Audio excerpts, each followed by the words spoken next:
E chegamos na nossa terceira questão da nosso maratona aí, que estamos fazendo com exercícios da Unesp de 2021. Um exercício que nos fala sobre a calorimetria, questão bem interessante, uma análise de gráfico. Ela não vai exigir grandes relações matemáticas, e sim uma compreensão do conceito que significa o calor específico. Você vai ver que é um tema bem interessante para a gente trabalhar. Veja. Três esferas, x, y e z, são feitas com materiais diferentes e de massas iguais. Isso é importantíssimo a gente começar a entender aqui, ó, que elas têm massas iguais, são três corpos. Estavam inicialmente à mesma temperatura ambiente. Tá? Então, ambas foram mergulhadas simultaneamente em água pura, em ebulição, até entrar em equilíbrio térmico com a água. Então, com essa informação, eu sei também que a variação de temperatura das três esferas é igual, ou são iguais. Por quê? Porque a gente vai ter que eles vão sair da temperatura ambiente e vão chegar até a temperatura de ebulição aí da água. Ou seja, a variação, a temperatura inicial e a temperatura final para essas três esferas serão iguais. Maravilha. Em seguida, foram retiradas da água e deixadas sobre uma superfície isolante até voltarem à mesma temperatura ambiente. Então, novamente, na segunda condição, eles vão sair da temperatura de ebulição da água, que é, imaginar que é 100 graus Celsius a nível do mar, e vão voltar até a temperatura ambiente. Então, novamente, a variação de temperatura dos três, serão iguais. Então, o que não varia nessas três esferas? A massa e a variação de temperatura, nos dois momentos, no momento de aquecimento e no momento de resfriamento. Os calores específicos dos materiais das esferas são Cx, Cy e Cz, de modo que Cx é menor que Cy, que é menor do que Cz. Tá bom, então está na ordem aqui. Com os resultados dos experimentos, foram construídos os gráficos 1, relativo ao aquecimento das esferas, da temperatura de ebulição, e o gráfico 2, relativo ao resfriamento das esferas, até retornarem à temperatura ambiente. Tá bom. Considerando que as trocas de calor tenham ocorrido a uma taxa constante, e a representação dos gráficos 1 e 2 é... Bom, então o que ele está nos dizendo? Vamos tentar interpretar esse gráfico, né? Ele está falando que está ocorrendo a uma taxa constante, ou seja, ele está fornecendo calor de acordo com o que o tempo vai passando. Ou seja, quanto mais tempo eu gasto, mais calor eu forneço ao sistema. E a gente sabe que nessa comparação, né, a gente tem que a equação, vamos usar o nosso azulzinho aqui, que macete, para a gente relacionar, a gente usa como que macete. Muito bem. Porém, a única relação que nós temos aqui é o calor específico, né?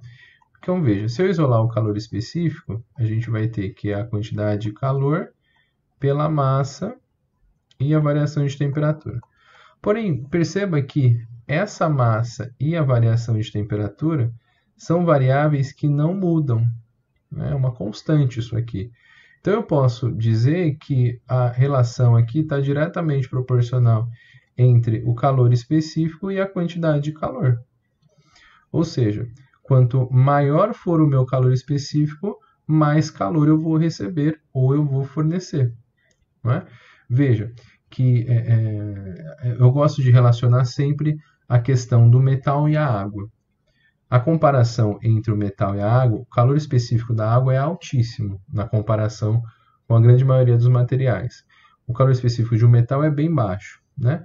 Então, numa comparação, se eu deixar 1 minuto um pedaço de metal sobre um fogão com uma taxa constante de calor, ele vai subir rapidamente a sua temperatura.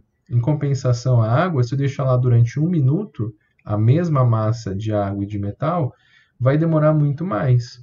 Não é? Então, isso significa que quanto maior é o calor específico, mais tempo é necessário para o seu aquecimento.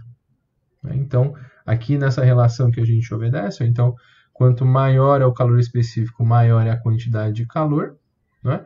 E como a gente sabe que o calor é diretamente proporcional, aqui a gente pode escrever que calor aqui é diretamente proporcional ao tempo, né? Uma vez que calor, a gente sabe que potência aqui é o calor dividido pelo tempo, se a gente multiplicar em cruz, a gente sabe que o calor há uma potência constante vezes o tempo. Então, se isso aqui é constante, essa variável potência é constante, né? A gente sabe que quanto maior é a quantidade de calor que a gente tem, maior é o tempo que ele gasta. Então, proporcionalmente, a gente pode relacionar aqui, quanto maior é o calor específico, maior a quantidade de calor, e quanto maior é a quantidade de calor, mais tempo se gasta para o seu aquecimento. Então, nessa comparação, o que mais vai gastar tempo é o CZ. Então, ó, que a gente vai ter na ordem, o que menos tempo vai gastar é o CX, o CY e o CZ. Então, esse aqui está certo. Essa é uma das maneiras. Aqui ele inverte, então já está errado. Aqui ele inverte também, né? Aqui ele inverte e aqui não. Aqui ele tá certo. Então, eu já posso montar aqui, ou ele está no A ou ele está no E. Porém, o que ele faz na outra, né? Na outra relação?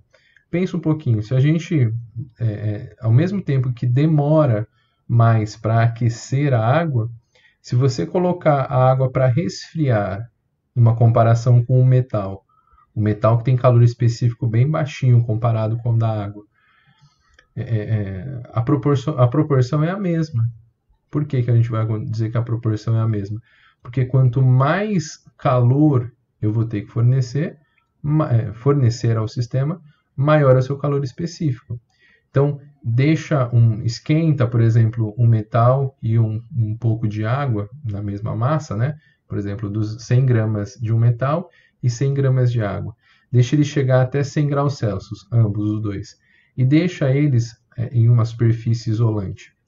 Com certeza o metal vai resfriar muito mais rápido do que a água. A água, assim como ela demora mais para aquecer, ela demora mais também para resfriar.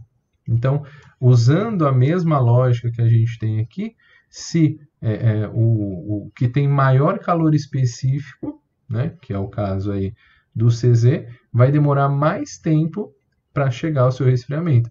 Então, quanto menor é o calor específico, mais rápido é o resfriamento. Então, nessa comparação entre os três, o CX bem rápido, o CY intermediário e o CZ mais demorado. Então, na mesma relação que a gente tem o maior calor específico, ele vai agora fornecer calor, né? O fornecimento de calor aqui para o ambiente, ele vai usar a mesma lógica. Quanto maior o calor específico, mais calor ele fornece. E quanto mais calor ele fornece, mais tempo ele vai gastar para diminuir sua temperatura. Então, a alternativa que melhor se encaixa é na alternativa A, uma vez que aqui ele está falando aqui o CZ, que tem um maior calor específico, ele esfria mais rápido do que o que tem menor calor específico. Numa comparação com água e metal, ele está dizendo que aqui, no caso, o metal esquenta muito mais rápido e depois demora muito mais para esfriar. Não faz sentido isso, né? Assim como ele demora mais, a água demora mais para esquentar, ela também vai demorar mais para resfriar. Veja, o tempo aqui é maior. Então, a gente chega na alternativa A. Então, bela questão, uma questão de conceito, que precisa entender aquilo que você está falando, não basta só substituir na fórmula, né? Você tem que entender aquilo que está acontecendo, mas sempre como base essa relação do calor específico da água e de um metal. O calor específico da água é 1, e o calor específico de um metal é 0,0 alguma coisa, bem pequenininho. E o metal, ele tem essa capacidade de conseguir, com pouca energia, conseguir subir muito a temperatura de um corpo. Já em compensação, a água, com muita energia, ele sobe pouco a temperatura do seu interior, né? Então, alternativa A, terceira questão aí da provinha da Unesp de 2021.